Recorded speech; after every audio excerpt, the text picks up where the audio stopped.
Good morning student, मैं आशीष अग्रहरी आप सभी का सौ डिजिटल गुरु के प्लेटफॉर्म में स्वागत करता हूं। 2 दिन फीवर हो गया था जिसके कारण वीडियो अपलोड नहीं कर पा रहा था, वीडियो बन भी नहीं पा रहे थे, इसके लिए मैं सबसे माफ़ी चाहूँगा। हम लोग औसत वाले चैप्टर में थे। आशा करता हूँ आपकी स्टडी अच्छी चल रही होगी और योद्धा बैच में आप एक योद्धा की तरह अपने चैप्टरों को सॉल्व कर रहे होंगे। सभी से मैं फिर कहूँगा आंसर को डेली सॉल्व करें, एक कोई अच्छी प्रैक्टिस सेट ले लें, बुक जिसको मैंने नाम बताया था उन्हीं को सॉल्व करता रहें। आते हैं हम लोग औसत चैप्टर की ओर। औसत चैप्टर का 80% मैंने टॉपिक ख़त्म कर दिया था, अब बचे थे केवल 3-4 टाइप, उन पे मैं बात करता हूँ। चलते हैं टाइम बिना वेस्ट किए हुए अच्छे क्वेश्चनों की ओर चलते हैं। औसत में एक टाइप और बनता है जिनको हम लोग कहते हैं सप्ताह के दिन। तो सारे स्टूडेंट से कहूँगा ध्यान से देखेंगे, इन सवालों को सीखेंगे। इन्हें हम लोग सप्ताह के दिन वाले प्रश्न कहते हैं। सप्ताह के दिन वाले प्रश्न अच्छे प्रश्न हैं, एग्जाम में उठते हैं ये सारे प्रश्न। जब तक क्वेश्चन नहीं आएगा तब तक ये प्रश्न आपको समझ में नहीं आएंगे। क्यों? क्योंकि इनकी कोई शॉर्टिंग नहीं है, सीधे ये थोड़ा सा एक्सप्लेन होते हैं। 1 लाइन का ये क्वेश्चन होते हैं, 1-2 लाइन के क्वेश्चन होते हैं जिनके सॉल्विंग भी 1-2 लाइन में होती हैं, वही आपको करते हैं। आते हैं सवाल कैसे बनते हैं। सवाल आएगा कि सोमवार से बुधवार तक का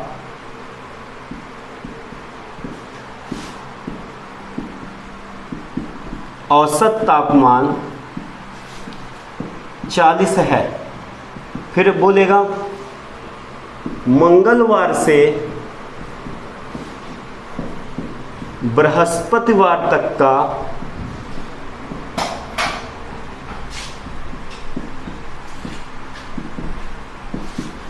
औसत तापमान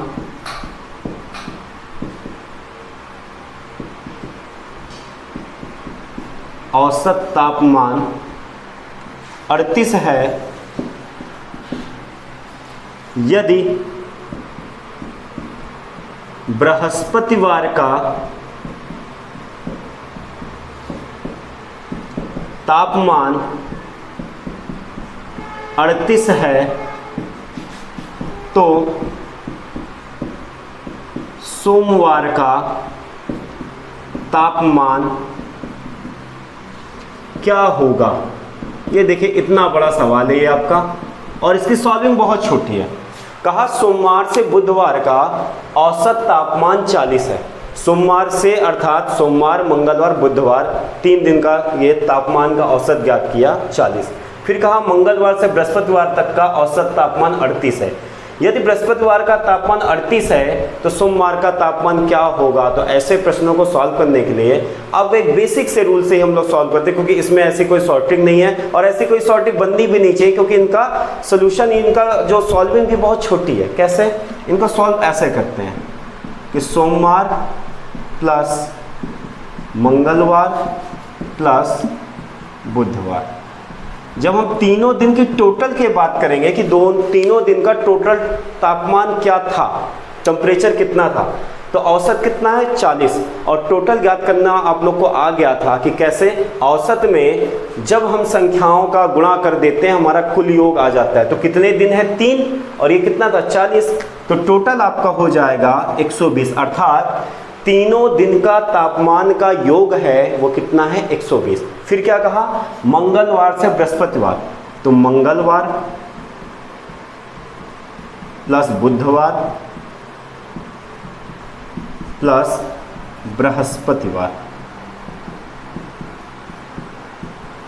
का तापमान कितना 38, और 38 में दिन कितने हैं 3, तो 3 दिन का गुणा कर देंगे तो तीनों दिन का कुल तापमान आ जाएगा। तो 38 में 3 का गुणा करके इधर देख लेते हैं। 8 3 24 की 4 कितना बच गया 2, 3 2 6 6 2 8 कितना आया 84 आया। ठीक, 8 3 24 की 4, 3 3 का 9, 9 2 11 आएगा, सॉरी 9 2 11 आएगा आपका, ये 114 हो जाएगा। 8 3 24 देख लीजिए कैलकुलेशन थोड़ा सा, 3 3 का 9, 9 2 11 सही है। अब इनको क्या करते हैं, इनको हम एक समीकरण के रूप में सॉल्व करते हैं। तो क्या करते हैं, नीचे वाले घटाने पर जब घटाएंगे, घटाने पर तो नीचे वाले इक्वेशन के सारे चिन्ह बदल जाएंगे। तो मंगलवार से मंगलवार कैंसिल हो जाएगा, बुधवार से बुधवार कैंसिल हो जाएगा और ये भी घट जाएगा। तो आपके हाथ में क्या आएगा, सोमवार माइनस बृहस्पतिवार बराबर ये आपका आ जाएगा 6। और फिर क्या कहा कि बृहस्पतिवार का टेम्परेचर तापमान का मान दे दिया। जब इन्हें सॉल्व करेंगे तो सोमवार और बृहस्पतिवार जब इधर आएगा तो ये माइनस में इधर आ जाए, कितना हो जाए प्लस। तो मैं इसका क्या करूँगा, डायरेक्ट मान पुट कर दे रहा हूँ 38। तो ऐड करेंगे तो ये आपका टेम्परेचर आ जाएगा 44। अर्थात सोमवार का तापमान कितना है, 44 डिग्री है। तो इन प्रश्नों को आपको ऐसे ही सॉल्व करते हैं। तो आते हैं अगले इसी टाइप के क्वेश्चन पे। एक और इसका इस टाइप का क्वेश्चन बनता है, इसी का ही एक क्वेश्चन है। कैसे है, क्योंकि मैं चाहता हूं कि 2 क्वेश्चन आपको मिनिमम दूं जिससे आप इस टाइप को अच्छे से समझें। अगला प्रश्न आपका है, आते इसी टाइप के अगले प्रश्न पर। एक प्रश्न और कह रहा है आपसे कि सोमवार से बुधवार तक का औसत तापमान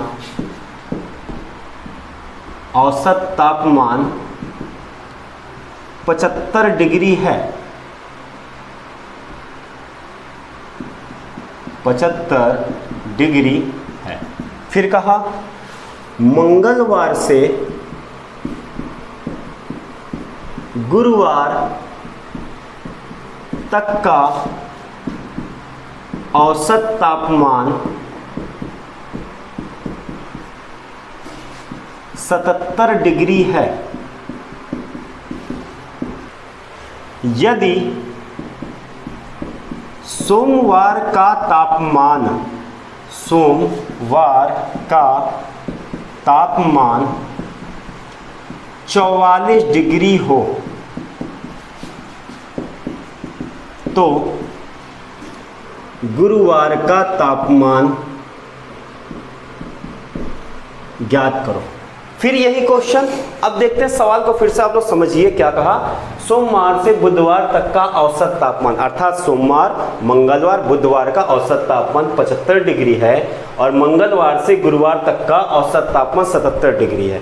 सोमवार का तापमान दे दिया, गुरुवार का तापमान पूछ रहा है। तो ऐसे प्रश्न के लिए वही बेसिक से रूल्स है। पहले आप काम क्या करेंगे, सोमवार मंगलवार और बुधवार इन तीनों दिनों का तापमान का कुल योग ज्ञात करें। और कुल कैसे आता है, टोटल कैसे आता है, औसत में नंबर्स का गुणा कर देते हैं तो आंसर आता है 75 में 3 का गुणा करेंगे तो 5 3 15 और 17 21 21 1 22, ये आपका आ जाएगा 225। फिर मंगलवार से तो मंगलवार प्लस बुधवार प्लस गुरुवार, गुरुवार को हम लोग बृहस्पतिवार भी कहते हैं। अब इनके जब टेम्परेचर की बात करेंगे कुल योग की तो 77 में 3 का गुणा होगा तो 17 21 बच गया 2, 17 21 21 2 23। अब इनको क्या करेंगे, ये समीकरण हम घटाएंगे। तो घटाने पर क्या होता है, नीचे वाले इक्वेशन के चिन्ह चेंज हो जाते हैं। जब चेंज होंगे तो मंगलवार से मंगलवार कट गया, बुधवार से बुधवार कट गया, तो आपका क्या बचा, सोमवार माइनस गुरुवार। और यहाँ पे देखेंगे 225 हमारा प्लस में है और 231 हमारा माइनस में है। तो चिन्ह किसका आएगा, हमेशा माइनस वाले का आएगा। और जब इसे हम लोग घटाएंगे तो 25 5 30 और 1 माइनस 6 आएगा। और जब यहाँ पे सोमवार के टेम्परेचर का मान पुट करेंगे तो 44 माइनस गुरुवार इक्वल टू -6। गुरुवार इधर भेजेंगे तो हमारा कैसे आ जाएगा, पॉजिटिव में, और -6 से उधर जाएंगे तो वो भी हमारा क्या हो जाएगा, प्लस हो जाएगा। तो 44 + 6 इक्वल टू गुरुवार, आंसर क्या आया 50। अर्थात गुरुवार का तापमान 50 डिग्री आएगा। तो आपको टेम्परेचर वाले सप्ताह के दिन वाले प्रश्नों को ऐसे ही सॉल्व करने हैं। आशा करता हूँ समझ में आया होगा। आते हैं औसत के नेक्स्ट टाइप पर।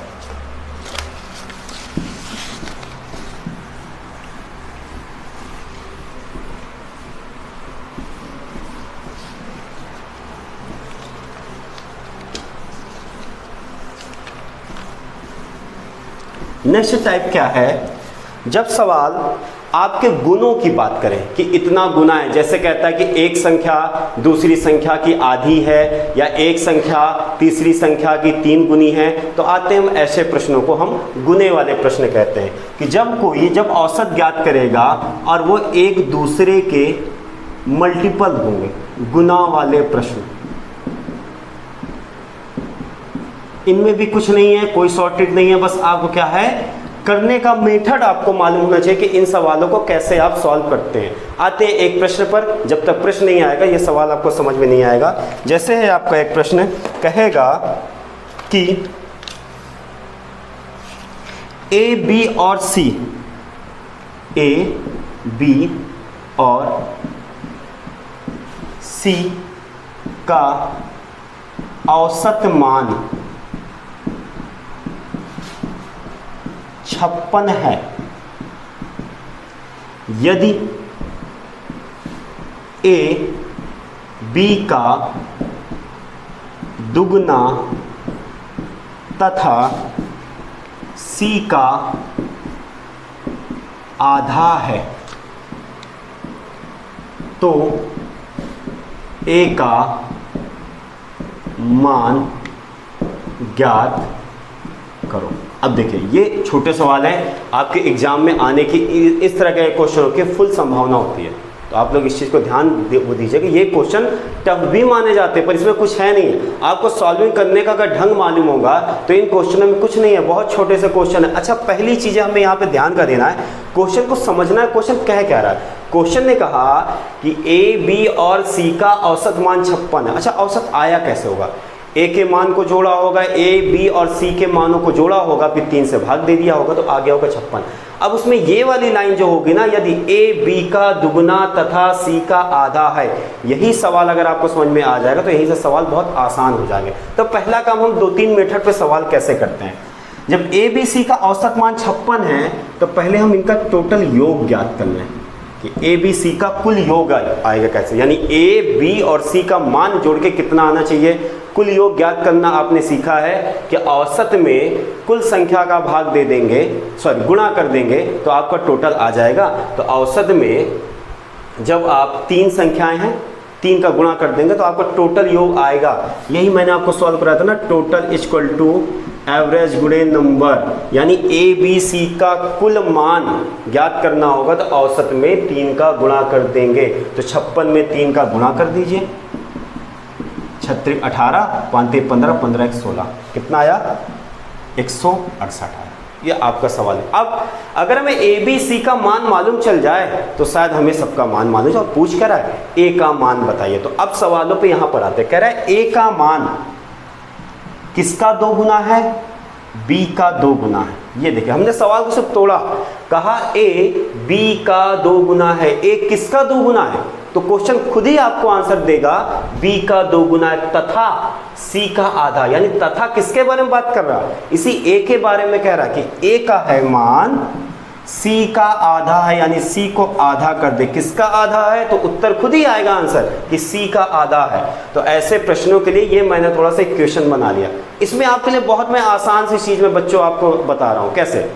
आप देखिए कि कौन से अल्फाबेट या किस संख्या का रिलेशन सबके साथ है। तो यहाँ पर मैं देख रहा हूँ ए का रिलेशन बी के साथ है और ए का रिलेशन सी के भी साथ है। तो आप मान लेंगे कि ए की वैल्यू, आप मानेंगे कि माना ए की वैल्यू x है। जब ए की वैल्यू यहाँ x पुट कर देंगे तो अब बताइए आप बी के स्थान पर क्या पुट करेंगे। जब ए की वैल्यू x हो जाएगी तो यहाँ से 2 नीचे चला जाएगा तो x/2 इक्वल टू बी आ जाएगा। तो b के स्थान पे आप क्या पुट करेंगे, x/2। अब c के अब जगह में क्या पुट करेंगे, ये देखिए a का मान आपने x पुट किया तो c/2, ये 2 ऊपर चला जाएगा तो c के स्थान कितना पुट करेंगे, 2x 168। अब आप इसे सॉल्व कर सकते हैं। एलसीएम कितना आएगा 2, तो 2x plus 2x plus 4x equal to 168। 2 2 4 4 4 8, 8x equal to 168। और यहाँ 2 कैसा था, भाग में, बराबर किधर आ जाए, गुणे में। 8 दूनी 16 और 8 एकन्नम 8 गुणे 2 x। तो यानी x इक्वल टू क्या आ जाए, 21 दूनी 42। और x मान किसका था, x मान था a का। तो और पूछ भी किसका मान रहा है, तो a का मान ज्ञात कीजिए। तो a का मान कितना है आपका 42, a का मान आया। आशा करता हूँ समझ में आया होगा। सवाल देख लीजिए, कहा था a b का दुगुना तथा c का आधा है। ये तो सब कर लेंगे, यहाँ पे आपको दिक्कतें आएंगी तो मैं फिर से समझा दे रहा हूँ। कहा a b का दुगुना है, तो a किसका दोगुना था, b का दोगुना था। फिर कहा तथा c का आधा, तो a किसका आधा था, c का आधा था। तो हम यहाँ पे ये देखते हैं कि कौन सा अल्फ़ाबेट जिसका रिलेशन b के भी साथ हो और जिसका रिलेशन c के भी साथ हो, तो वो सिर्फ a था। तो a के मान को मानते, जिसका रिलेशन सबके साथ होगा उसी को हम लोग लेट करते हैं, उसी को हम लोग मानते हैं। तो a का रिलेशन b के साथ था और a का ही रिलेशन c के साथ था, इसलिए मैंने a के मान को x माना। जब मैंने पुट किया तो ये देखिए a का मान x यहाँ पुट किया तो b = आया x/2 और c = आपका आ गया 2x। अब जब a का मान आ गया तो चाहे इससे b का भी मान ज्ञात कर सकते हैं, c का भी मान ज्ञात कर सकते हैं। आशा करता हूं समझ में आया होगा। एक प्रश्न और आते हैं इसी पर।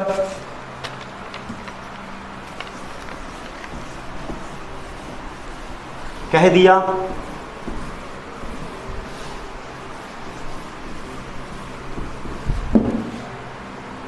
तीन संख्याओं में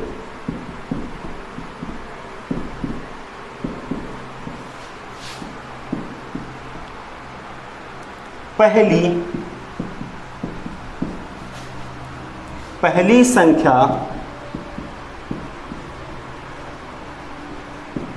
दूसरी की दुगनी तथा दूसरी संख्या तीसरी की 3 गुनी है। यदि तीनों का औसत